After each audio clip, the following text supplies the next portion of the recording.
بسم اللہ الرحمن الرحیم۔ السلام علیکم ناظرین، مصر کے شہر منصورہ کے اندر ایک چھوٹا سا گاؤں آباد تھا۔ اس گاؤں میں ایک خلیل نامی ڈاکو تھا۔ وہ ڈاکو بہت ہی ظالم تھا۔ اس کی دہشت اور خوف سے پورے گاؤں والے کانپتے تھے۔ حتیٰ کہ بہت سی روایات میں بھی یہ ملتا ہے کہ ایک دفعہ امام صاحب نے اس کو ہدایت کرنے کی کوشش کی تاکہ وہ ان برے کاموں سے رک جائے، کیونکہ امام صاحب نے اس کے اندر رحم دلی دیکھی تھی۔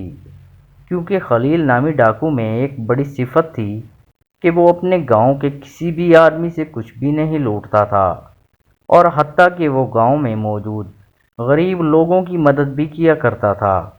لیکن اس کے ساتھ ساتھ وہ بہت ہی ظالم بھی تھا۔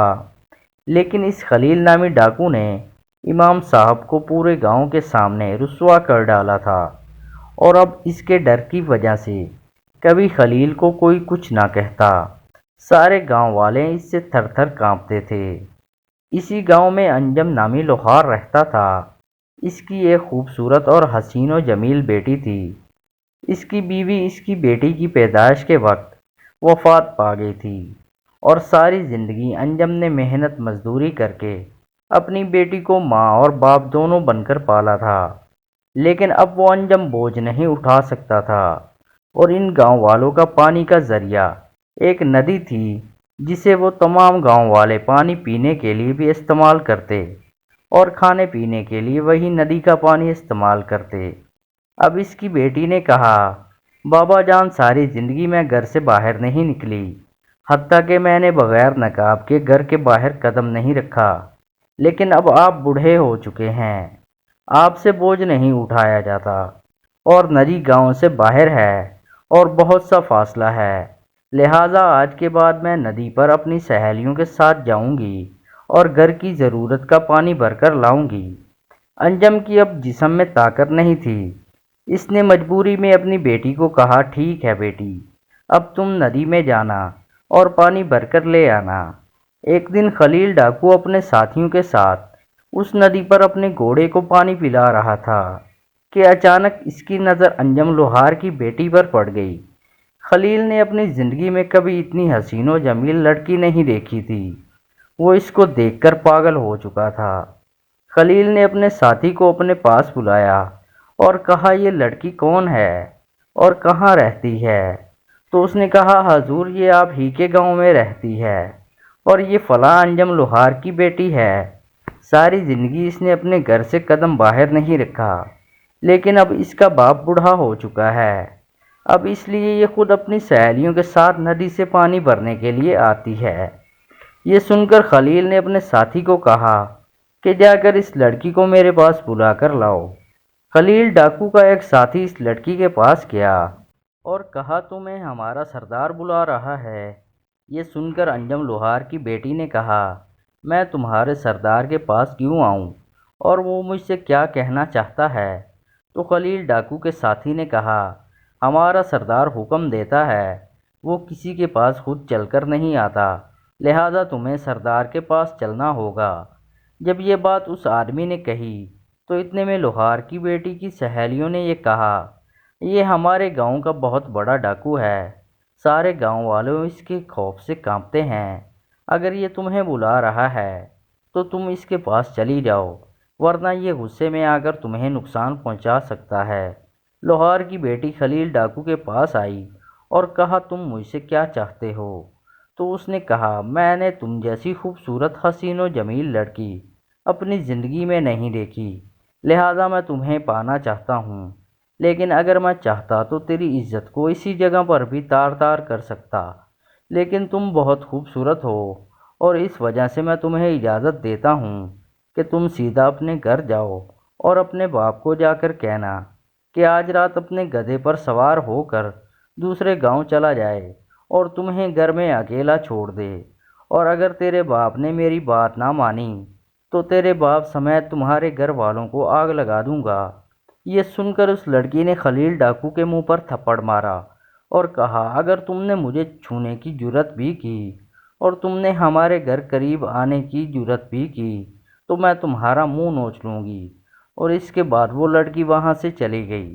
جب لوہار کی بیٹی نے تھپڑ مارا تو اس کی سہیلیوں نے سمجھا کہ اب خلیل اس کو یہاں مار دے گا، لیکن اس نے ایسا کچھ نہیں کیا اور غصے سے صرف اپنے دانت پیستا رہا۔ اس کے ساتھیوں نے کہا، حضور آپ اگر اجازت دیں تو ابھی اس لڑکی کو یہاں مار دیں گے۔ تو خلیل نے کہا، ایسا بالکل نہیں کرنا۔ اس کے بعد خلیل نے اپنے ایک سپاہی کو پیغام بھجوایا کہ جا کر انجم لوہار کو کہو، آج کی رات تم اپنے گدھے پر چلے جانا اور اپنی بیٹی کو اکیلا گھر پر چھوڑ دینا، اور اگر تم نے ایسا نہ کیا تو خلیل ڈاکو آج رات تمہارے گھر کو آگ لگا دے گا اور تم دونوں کو زندہ جلا دے گا۔ خلیل ڈاکو کا پیغام لے کر جب اس کا ساتھی انجم لوہار کے پاس گیا تو انجم لوہار خوف سے کانپنے لگا اور وہ بہت پریشان ہو گیا کہ اب یا تو ہم دونوں کو زندہ جلنا ہوگا یا پھر اپنی بیٹی کی عزت کو تار تار کرنا ہوگا۔ انجم لوہار اپنی بیٹی کے پاس گیا اور اس سے کہا تو اس کی بیٹی نے کہا، بابا جان آپ شام کو گدھے پر سوار ہو کر دوسرے گاؤں چلے جائیے، وہ میرا کچھ نہیں بگاڑ سکتا۔ انجم نے کہا، بیٹی میرے پاس ایک آخری راستہ ہے، اس کے بعد ہی کوئی فیصلہ ہوگا۔ انجم اپنے گدھے پر سوار ہو کر شہر کے قاضی صاحب کے پاس گیا اور اسے ساری صورتحال کے بارے میں بتایا۔ جب قاضی نے خلیل ڈاکو کے بارے میں سنا تو اس نے کہا، ابھی اور اسی وقت اپنے گدھے پر سوار ہو کر اور اپنے گھر چلا جا۔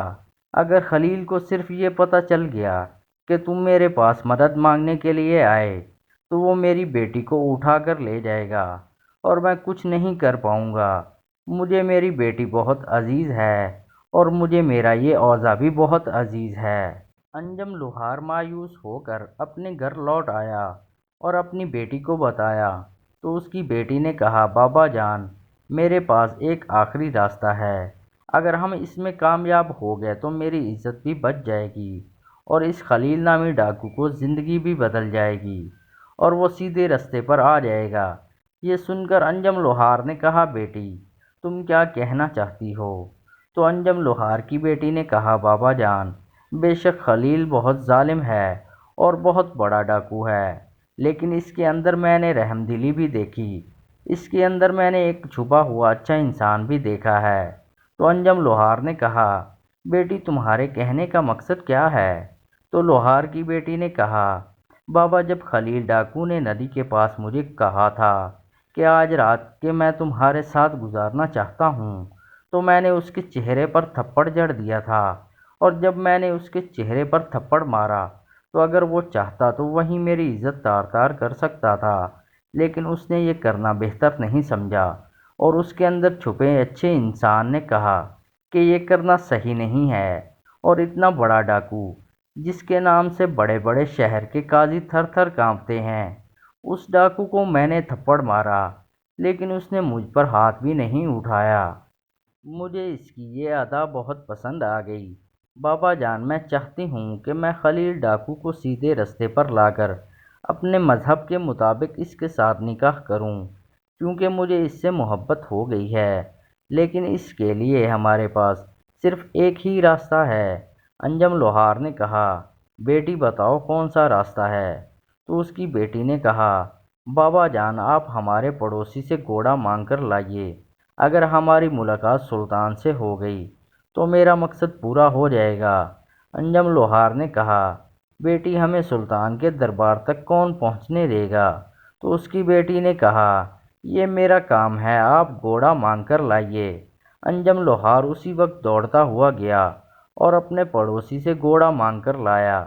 اس کی بیٹی اب گھوڑے پر سوار ہوئی اور سلطان صلاح الدین ایوبی رحمۃ اللہ علیہ کے دربار میں پہنچ گئی۔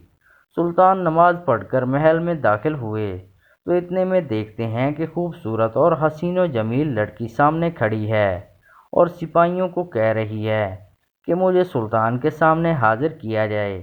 یہ منظر سلطان صلاح الدین ایوبی رحمۃ اللہ علیہ نے دیکھا تو سلطان نے حکم دیا کہ ابھی اور اسی وقت اس لڑکی کو میرے کمرے میں لے آؤ۔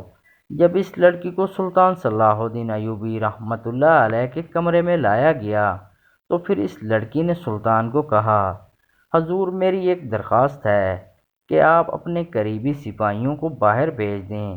سلطان بڑے حیران ہو گئے کہ آخر یہ لڑکی کیا کہنا چاہتی ہے۔ پھر سلطان صلاح الدین ایوبی رحمۃ اللہ علیہ نے اپنے سپاہیوں کو کہا، تم باہر چلے جاؤ۔ سپاہی باہر چلے گئے تو اس لڑکی نے سلطان صلاح الدین ایوبی رحمۃ اللہ علیہ کو کہا، حضور میں فلاں گاؤں سے آئی ہوں، میں انجم لوہار کی بیٹی ہوں۔ میرے بابا نے ساری زندگی مشکلات میں گزاری اور مجھے عزت کے ساتھ بڑا کیا، لیکن آج رات اگر آپ نے ہماری مدد نہیں کی تو خلیل نامی ڈاکو میری عزت کو تار تار کر دے گا۔ یہ سن کر سلطان صلاح الدین ایوبی رحمۃ اللہ علیہ طیش میں آ گئے اور کہا، بتاؤ وہ کیا چاہتا ہے؟ تو انجم لوہار کی بیٹی نے سلطان صلاح الدین ایوبی رحمۃ اللہ علیہ کو شروع سے لے کر آخر تک مکمل بات تفصیل سے بتائی۔ تو یہ سن کر سلطان صلاح الدین ایوبی رحمۃ اللہ علیہ نے کہا، میں ابھی سپاہیوں کو حکم دیتا ہوں، وہ شام تک خلیل نامی ڈاکو کو پکڑ کر میرے سامنے لے آئیں گے اور میں اس کا سر قلم کر دوں گا۔ تو یہ سن کر اس لڑکی نے کہا، حضور میں ایسا نہیں چاہتی۔ تو سلطان نے کہا، جو ڈاکو تیری عزت لوٹنا چاہتا ہے تم اس کی جان بچانا چاہتی ہو، آخر بات کیا ہے؟ تو اس لڑکی نے کہا، سلطان معظم میں نے اس ڈاکو کے پیچھے ایک اچھا انسان دیکھا ہے، میں چاہتی ہوں کہ کوئی ایسی ترکیب نکالی جائے جسے وہ خلیل نامی ڈاکو سیدھے رستے پر آ جائے اور میری عزت بھی بچ جائے۔ یہ سن کر سلطان صلاح الدین ایوبی بڑی سوچ میں پڑ گئے اور پریشانی کی حالت میں ادھر ادھر چلنے لگے۔ تھوڑی دیر سوچنے کے بعد سلطان نے لوہار کی بیٹی کو کہا، تم اپنے گھر چلی جاؤ اور گھر جا کر تم اپنے بابا کو کہنا کہ گھر سے جانے سے پہلے ایک کتا اور ایک بکرا ذبح کرے اور کتے کو ذبح کرنے کے بعد اس کا چمڑا دروازے پر رکھ دے اور آنے والے کو لگے کہ کتا ذبح کیا گیا ہے۔ یہ سن کر انجم لوہار کی بیٹی نے کہا، حضور آخر کتے اور بکرے کو ذبح کرنے کا مقصد کیا ہے؟ تو سلطان نے کہا، جب تمہارا بابا کتے کو ذبح کر کے اس کا گوشت نکال کر پھینک دے گا اور چمڑا دروازے پر رکھ دے گا، اور بکرے کو ذبح کر کے اس کا گوشت تم پکا لینا، اور جب وہ خلیل نامی ڈاکو اندر داخل ہو تو تم اپنے سامنے وہ پکا ہوا بکرا رکھ دینا اور اس کو کھانے لگ جانا۔ جب خلیل ڈاکو دروازے پر پڑا ہوا کتا دیکھے گا اور تمہیں گوشت کھاتا ہوا دیکھے گا تو وہ سمجھے گا کہ تم کتا کھا رہی ہو، اور اس کے بعد جو ہوگا دیکھا جائے گا۔ انجم لوہار کی بیٹی بہت عقل مند تھی، وہ سلطان کی بات کا مقصد سمجھ چکی تھی۔ وہ اسی وقت اپنے گھوڑے پر سوار ہوئی اور جا کر اپنے باپ کو ساری بات تفصیل سے بتائی اور کہا، بابا آپ نے ایسا ہی کرنا ہے۔ انجم لوہار باہر گیا، ایک کتا پکڑا، اس کو ذبح کیا اور اس کا گوشت نکال کر باہر پھینک دیا اور اس کا چمڑا دروازے پر رکھ دیا۔ اب آنے والے کو ایسا لگ رہا تھا کہ جیسے کتے کو ذبح کر کے اس کا گوشت نکال لیا گیا ہے، اور اس کے بعد اس نے بکرا ذبح کیا اور اس کا سالن بنانے کے بعد اپنی بیٹی کے آگے رکھتے ہوئے انجم لوہار اپنے گدھے پر سوار ہوا اور اپنی بیٹی کی عزت کو اللہ کے حوالے کرتا ہوا چلا گیا۔ تھوڑی دیر گزری کہ خلیل ڈاکو کے گھوڑوں کی آوازیں آنے لگیں۔ اس کی بیٹی اب بکرے کا گوشت کھانے لگی۔ جیسے ہی خلیل ڈاکو اندر داخل ہوا تو اس نے دروازے پر پڑا ہوا کتا دیکھا اور پھر لوہار کی بیٹی کو کھانا کھاتے ہوئے دیکھا۔ تو اس نے نفرت میں کہا، یہ تم کیا کھا رہی ہو؟ تو لوہار کی بیٹی نے کہا، کیوں کیا ہوا؟ تو اس نے پھر نفرت میں کہا، بتاؤ یہ تم کیا کھا رہی ہو؟ تو انجم لوہار کی بیٹی نے کہا، تمہیں نظر نہیں آتا ہمارے پاس کھانے کے لیے کچھ نہیں تھا، میں نے کتا ذبح کیا اور اس کا پکا ہوا گوشت کھا رہی ہوں۔ جب یہ بات خلیل ڈاکو نے سنی تو وہ لوہار کی بیٹی سے دور کھڑا ہو گیا اور سخت نفرت کرنے لگا اور اس کے بعد واپس جانے لگا۔ تو اتنے میں پیچھے سے لوہار کی بیٹی نے آواز دی اور کہا، خلیل کیا ہوا؟ تم واپس کیوں جا رہے ہو؟ جس لڑکی کو پانے کے لیے تم نے اتنا انتظار کیا، اب خالی ہاتھ لوٹ کر کیوں جا رہے ہو؟ تو اس نے جواب میں کہا، جو لڑکی کتے کا گوشت کھا سکتی ہے میں اس کو چھونا بھی نہیں چاہتا، پانا تو دور کی بات ہے۔ تو یہ سن کر لوہار کی بیٹی مسکرانے لگی اور کہا ذرا اپنے بارے میں تو سوچو، میں نے صرف کتے کا گوشت کھایا اور تم مجھ سے ہاتھ بھی نہیں لگانا چاہتے۔ تم خود سوچو جب تم مرو گے تو کیا تمہیں ہمارا نبی تمہیں اپنے سینے سے لگائے گا، جس نے اپنی زندگی میں کتنے لوگوں کو لوٹا، کتنوں کو قتل کیا، کتنوں کا خون بہایا؟ کیا تم جیسے انسان کو اللہ اپنے سامنے آنے دے گا؟ تمہارا اپنے بارے میں کیا خیال ہے؟ کیا اپنے بارے میں کبھی سوچا؟ جب انجم لوہار کی بیٹی نے یہ بات کہی تو اس کی باتیں خلیل نامی ڈاکو کے دل میں جا لگی۔ وہ وہیں پر رک گیا اور سوچنے لگا، اور یہ دل ہی دل میں سوچنے لگا کہ اس لڑکی نے صرف کتے کا گوشت کھایا اور میں اس سے اتنی سخت نفرت کر رہا ہوں۔ سوچنے کی بات یہ ہے کہ جس انسان نے ساری زندگی لوگوں کی عزت کو لوٹا، حرام کا مال کھایا، جس نے اپنی زندگی میں کبھی ایک نوالا حلال کا نہیں کھایا، کیا وہ قبر میں اپنے نبی کے سامنے کیسے پیش ہوگا؟ میرا انجام کیا ہوگا؟ میرا اللہ مجھ سے کتنی نفرت کرتا ہوگا؟ یہی سوچ سوچ کر وہ اسی وقت زمین پر گرا اور اللہ سے معافی مانگنے لگا اور کہا، اے میرے مالک، مجھ سے بہت بڑا گناہ ہو گیا۔ آج تک میں بڑے بڑے گناہ کرتا رہا، لیکن مجھے پتہ ہی نہیں چلا کہ آخر میں کس منزل کی طرف جا رہا ہوں۔ جب یہ منظر انجم لوہار کی بیٹی نے دیکھا تو وہ مسکرانے لگی۔ تو خلیل نے کہا، تم مسکرا کیوں رہی ہو؟ تو اس نے کہا، یہ جو تمہارے سامنے گوشت پڑا ہوا ہے یہ بہت قیمتی ہے۔ تو اس نے کہا، یہ کیسے قیمتی ہے؟ یہ تو کتے کا گوشت ہے۔ تو اس نے کہا، نہیں، یہ تو بکرے کا گوشت ہے۔ صرف تمہیں سبق سکھانے کے لیے میں نے کتے کو ذبح کروایا۔ اب یہ گوشت میرے لیے دنیا جہاں کے سونے سے بھی زیادہ قیمتی ہے۔ اس کے بعد انجم لوہار کی بیٹی نے اپنی محبت کا اظہار خلیل نامی ڈاکو سے کر دیا اور اس کے بعد ان دونوں نے نکاح کر لیا، اور خلیل نامی ڈاکو نے ساری زندگی کے لیے چوری اور ڈاکو اور زنا کاری جیسے گناہوں سے توبہ کر لی، اور اس کے بعد انجم لوہار کے ساتھ محنت مزدوری کر کے زندگی گزارنے لگا۔